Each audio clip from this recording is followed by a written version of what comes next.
Hello friends, स्वागत है आपके अपने यूट्यूब चैनल आसान स्टडी यूपीएससी पर। फ्रेंड, इस वीडियो पर हम बात करने वाले हैं पूर्णिया विश्वविद्यालय का फर्स्ट मेरिट लिस्ट कब तक रिलीज होगी। जी हाँ दोस्तों, क्योंकि आप सभी का बार बार कमेंट मैसेज कॉल आ रहा था और एक इंपॉर्टेंट बात करने वाले हैं। कोई ऐसे छात्र जो बार बार कमेंट कर रहा था कि हमको सब्जेक्ट चेंज करना है, क्या होगा, अभी करना चाहते हैं, बाद में हमने कुछ पहले रख दिया अभी, तो उसके बारे में हम लास्ट में बात करेंगे। पहले हम मेरिट लिस्ट के बारे में बात कर लेते हैं कि आपका मेरिट लिस्ट कब तक रिलीज होने की संभावना है। मेरे दोस्त, इस बार पूर्णिया विश्वविद्यालय बहुत जल्द अपना सेशन वगैरह को ठीक करने के लिए हर एक प्रक्रिया बहुत जल्द कर रहा है।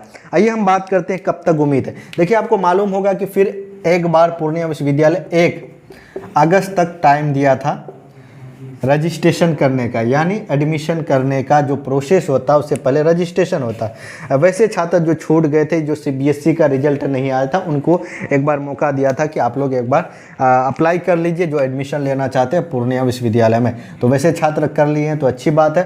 तो अब क्या आती है, रजिस्ट्रेशन करने के बाद आपका एडमिशन होगा। एडमिशन के लिए मेरिट बेस बनेगी, यानी मेरिट तैयार करेगा। मेरिट किस बेस बनेगा? आपके नंबर, यानी 12th में कितना नंबर है उस बेस आपका मेरिट बनेगा। अगर आपका 12th में अच्छा नंबर है तो आपका फर्स्ट मेरिट लिस्ट में आने की संभावना है। समझ रहे हैं? तो मेरिट लिस्ट कितना तक आता है? Merit list first, second, third, fourth, fifth आता है। वैसे छात्र जो सब्जेक्ट चेंज करना चाहते हैं मेरे दोस्त, वो भी कर सकते हैं। कब? मैं आपको बता देता हूँ। देखिए, फर्स्ट मेरिट लिस्ट जैसे आती है उसके बाद एडमिशन होता है, उसके बाद फिर जब सेकेंड मेरिट लिस्ट आती है तो उसमें एक मौका देता है कि वैसे छात्र जो सब्जेक्ट चेंज करना चाहते हैं वो कर सकते हैं। यानी आपको बता दिया जाता है, अगर आप मतलब कि जो भी हिस्ट्री, ज्योग्राफी, पॉलिटिकल रखें उसमें नाम नहीं आया है तो आप अदर सब्जेक्ट चूज करके कर सकते हैं। उस वक्त एक बार मौका देता है, आपको घबराना नहीं। आइए हम बात करते हैं कब तक आएगी। देखिए,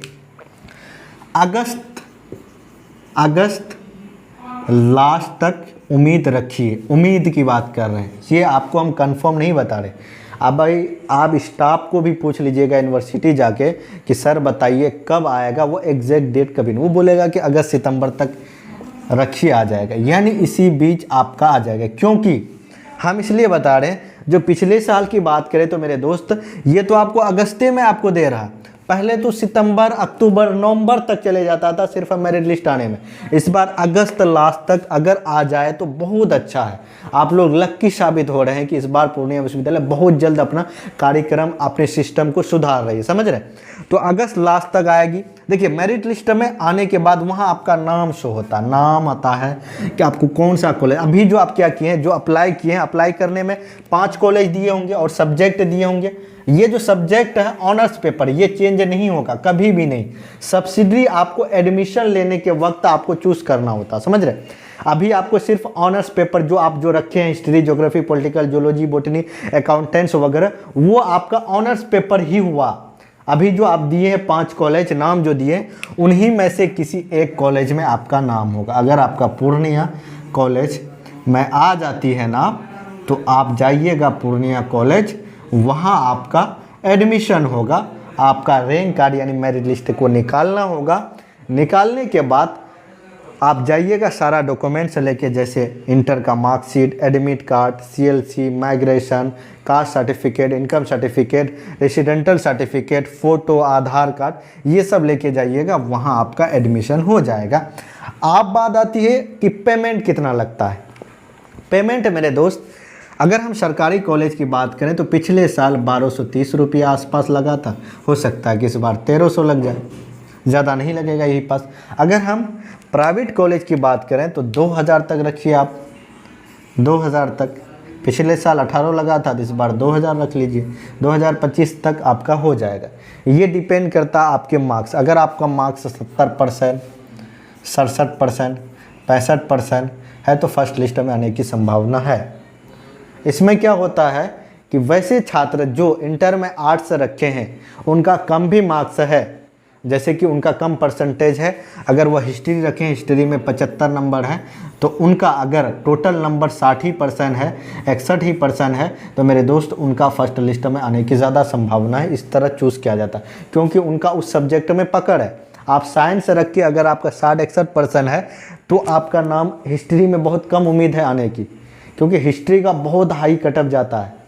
समझ रहे हैं? तो इसीलिए आपको अपने फील्ड का सब्जेक्ट अगर चूज करते हैं तो आपका नाम ज़्यादा आता है। क्योंकि देखिए आर्ट्स में क्या होता है, साइंस के बच्चे आ जाते हैं, आर्ट्स में क्या होता है कि जो कॉमर्स के स्टूडेंट है वो भी आ जाते हैं। उसके बाद आर्ट्स में जो आर्ट्स के बच्चे हैं वो आते हैं, इसीलिए आर्ट्स में बहुत कम सीट बचता है, जिसकी वजह से आर्ट्स में सीट ही नहीं बचता है और कटअप बहुत हाई जाता है। देखिए क्या होता है कि जिस चीज़ के लिए भीड़ लगता है उस चीज़ का दाम क्या हो जाता है, हाई हो जाता है ना। वही चीज़ है इसमें, अगर आप जिस चीज़ के लिए बच्चा ज़्यादा अप्लाई करेगा जो सब्जेक्ट के लिए, उसमें क्या होता है कि उनका हाई मार्क्स कटअप जाता है। 80 से शुरू होता है, 90 से शुरू होता है, इतना परसेंटेज से शुरू आते आते तक सीट ही खत्म हो जाता है। फिर पॉलिटिकल इकोनॉमिक्स वगैरह, उसके बाद लास्ट तक वही होम साइंस वगैरह में तो सीट ही नहीं बचता, बहुत कम सीट रहता है जिसमें लड़की वगैरह चूज़ करती है। तो जिसका अच्छा नंबर है उसका जल्दी हो जाता है, जिसका नहीं। तो अब जोलॉजी, अगर साइंस की बात करें तो जोलॉजी बॉटनी में बहुत हाई कटअप जाता है, फिर मैथ फिजिक्स केमिस्ट्री वगैरह में कम जाता है, क्योंकि बहुत कम बच्चा रखता है। अगर हम कॉमर्स की बात करें तो अकाउंटेंट्स में बहुत हाई कटअप जाता है, अकाउंटेंट सब्जेक्ट बहुत, उसके बाद जो भी सब्जेक्ट है उसका कम जाता है। इसीलिए क्योंकि अकाउंटेंट्स जो होता है फर्स्ट स्टूडेंट का चूज होता है। अब हम एक बात और बता देते हैं, ये ज़रूरी नहीं है कि अकाउंटेंट्स रखेंगे तो आपको नौकरी लग जाएगी। ये क्यों रखता है कि अगर कोई छात्र कहता है कि भाई हिस्ट्री में बहुत स्कोप है, हिस्ट्री रख लोगे तो आगे आप ये कर लोगे वो कर लोगे, इसीलिए छात्र उसके पीछे ज़्यादा भागते हैं। ये गलत बात है। आप रख लोगे, आप पढ़ोगे ही नहीं, आपके पास उस तरह का कोई नॉलेज ही नहीं है, तो आप क्या कर लोगे, कुछ नहीं कर पाओगे। उसी तरह अकाउंटेंट्स होता है, इसी तरह साइंस में जोलॉजी बॉटनी है, आप रख तो लेते हो, उसको पढ़ते नहीं, बस आप गैस पेपर वगैरह से पढ़ के एग्ज़ाम पास कर ले, उससे क्या उखाड़ोगे। आज हमारी दौड़ स्थिति आप शिक्षा के समझ रहे हैं कितना हार्ड हो रहा है। सरकार के पास जॉब नहीं है कि सरकार देगी, उसके लिए कितना हार्ड कंपटीशन ले रहा है, कितना पढ़ रहा है। लोग 24 घंटा पढ़ रहे हैं, 24 घंटा अपने पढ़ने में समय व्यतीत कर लेते हैं। आप घूमते हो, आप चाहते हो कि हम जोलॉजी रख रहे हैं हमको नौकरी लगे, ऐसी थोड़ी बात है मेरे दोस्त। आप पर डिपेंड करता है कि आप क्या कर रहे हो। अगर आप वैसे सब्जेक्ट रख लिए हैं जिनके बारे में लोग बोलते हैं कोई स्कोप नहीं है, तो अगर आप उनको रख के अच्छे से बेहतर ढंग से पढ़ के अच्छे मुकाम हासिल कर लेते हो, तो शायद कल आपको देखकर हजारों बच्चे उस सब्जेक्ट को चूज करेंगे, समझ रहे, चयन करेंगे उसका। आज मैं आपको बता देता हूँ छोटा सा एग्जांपल देख के मेरे दोस्त। पहले ज़माने में हम लोग गेम वगैरह मोबाइल में खेलते थे, क्या कहता था गार्जियन या घर, यार क्या कर रहे हो, टाइम बर्बाद कर रहे हो, ये हो जाएगा वो हो जाएगा।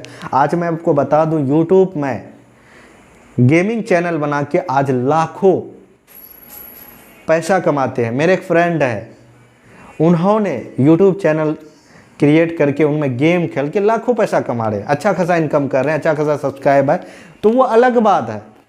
आज उनको देखकर लोग क्या कर रहे हैं, उनको आदर्श मान रहे हैं कि भाई हमको उस तरह बनना है, हमको उस तरह बनना है, हमको उस तरह बनना है। ये अलग बात है, समझ रहे हैं, वो अब ख़त्म हो गया। आपके पास जो चीज़ है उनको सही से इस्तेमाल कीजिए, तो शायद आप बेहतर ढंग से उस मकाम को हासिल कर। आइए हम बात करते हैं अब सब्जेक्ट के बारे में। थोड़ा लंबा प्रोसेस हो रहा वीडियो। आइए, क्या होता है कभी कभी बोलते बोलते आते हैं दिमाग में तो बात आती रहती, माफ़ कीजिएगा मेरे दोस्त। आइए हम बात करते हैं सब्जेक्ट चेंज का। देखिए मेरे दोस्त, अब बात आती है कि जो छात्र जो चीज़ अब रख लिए हैं वो तो आप मेरिट लिस्ट फर्स्ट आती है, उसके बाद चेंज करने का ऑप्शन देता है तो ठीक है, नहीं देता है तो फिर मुश्किल है, चेंज का ऑप्शन देता ही नहीं है, देता ही नहीं। क्या बोल रहे हैं, देता ही नहीं। आपने जो रख लिया उसमें अगर आपका नाम आ गया, एडमिशन ले लिए तो फिर आपका ये कभी भी नहीं होगा चेंज, समझ रहे मेरे दोस्त, नहीं होता है। 2020, 2019, 2021 में एडमिशन लिए, अभी तक ना तो चेंज करने का ऑप्शन दिया, ना कॉलेज चेंज, कुछ भी स्लाइड अप वगैरह का अगर आप चाहते हैं देता है, तो ये सब आप अपने दिमाग माथा वगैरह से हटा लीजिए। सबसे पहले आपको क्या करना है कि मैंने शुरू में ही बता दिया है कि आपको क्या करना है। जब अप्लाई करते हैं तो आप अपने नज़दीकी आसपास कॉलेज का ही नाम दें, समझ रहे, आपके आसपास जो सबसे नज़दीक है उसको दीजिए, फिर उससे दूर है, उससे दूर है, उससे दूर है, उससे दूर है दीजिए। इस तरह क्या होगा कि आपके जो बगल में वो कॉलेज में एडमिशन नाम आ गया तो एडमिशन कर लीजिए, फिर आप अपने टेंशन मुक्त हो जाइए। अब बात आती है एक चांस वो कि अब मेरा कॉलेज बगल में है ही नहीं, मतलब नंबर कम है, तो जहाँ सीट है उसमें ले लिए। एडमिशन तो हो गया मेरे दोस्त, ऐसे क्लास करने तो आप जाते नहीं हैं, क्लास होती है, टीचर भी है, पर बच्चे जाते नहीं हैं। बच्चे इसलिए नहीं जाते, सरकारी कॉलेज में पढ़ाई वगैरह नहीं होती। ये हम अपने दिमाग में एक मानसिक मतलब एक बीमारी उत्पन्न कर लिए, अगर हम जाएंगे तो टीचर ज़रूर पढ़ाएंगे, तो हम उसके लिए संघर्ष करेंगे। उनको क्या होता है, उनको पैसा मिलता है, बिंदास होके बैठ के है कुर्सी में आराम कर रहा है। आप जाएंगे उनको जगाएंगे कि सर हम पढ़ना चाहते हैं, आपकी क्या होगा, आपको देखकर उनके अंदर एक अलग ऊर्जा उत्पन्न हो जाएगी। बच्चे के अंदर ऊर्जा है तो उस चीज़ को क्या करेंगे, टीचर आपको और उत्साहित करेंगे, चलो बेटा पढ़ाते।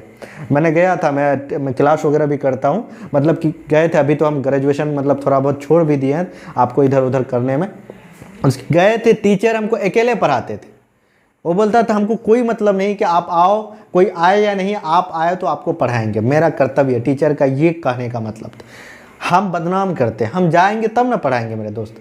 कमी है, कुछ मूलभूत सुविधा हमारे बिहार में शिक्षक कॉलेज वगैरह में कमी है, पर उनको हम ही और आप ही मतलब दुरुस्त कर सकते हैं, ठीक कर सकते हैं। चलिए वीडियो को यही अंत करते हैं। बाकी जो भी गलती वगैरह हुई है, जो ज़्यादा वगैरह बोल दिए तो माफ़ कीजिएगा। तो मेरिट लिस्ट आने की संभावना है अगस्त लास्ट तक। सब्जेक्ट वगैरह चेंज करना चाहते हैं तो मेरिट लिस्ट आती है, जो उसमें जो ऑप्शन आता है कि अगर आपका नाम नहीं आए तो चेंज वगैरह कीजिए, तो उस वक्त आप कॉलेज वगैरह सब्जेक्ट आसपास दे दीजिएगा तो हो सकता है। बाकी अगर नहीं दिए, जहाँ भी एडमिशन हो जाता बिंदास होकर एडमिशन कीजिए और अपना पढ़ाई लिखाई में ध्यान दीजिए। जो भी काम करना है मस्त और 100% दे के कीजिए, तो आपका काम ऊपर वाले भी सुनता होगा। यानी कहावत है, खुद ही को कर बुलंद इतना कि खुदा बंदे से पूछे बता तेरी रिज़ा क्या है। यानी अपने आप को किसी चीज़ में अगर आप लगा देते हैं, ऊपर में जो बैठा हुआ खुदा है, यानी ऊपर कहता है नहीं कि ऊपर वाले मतलब अल्लाह भगवान, इस पर जिसमें भी आपका आस्था है, जिसको मानते हैं आप, उनको आप अपने दिल में हाजिर नाजिर करके अगर आप किसी चीज़ पर मेहनत करते हैं, वो कहता है कि इस बंदे को दे दो, क्योंकि उस चीज़ के पीछे ये पागल है। तो बंदा यानी आपको ऊपर वाले अल्लाह भगवान ईश्वर आपकी इच्छा पूर्ति करने के लिए इस धरती पर आपको साया बनकर आपकी मदद करेगा। समझ रहे मेरे दोस्त? इसीलिए लग जाइए आज से। फिर मिलते हैं नेक्स्ट वीडियो पर। Jai Hind, love you, bye, take care.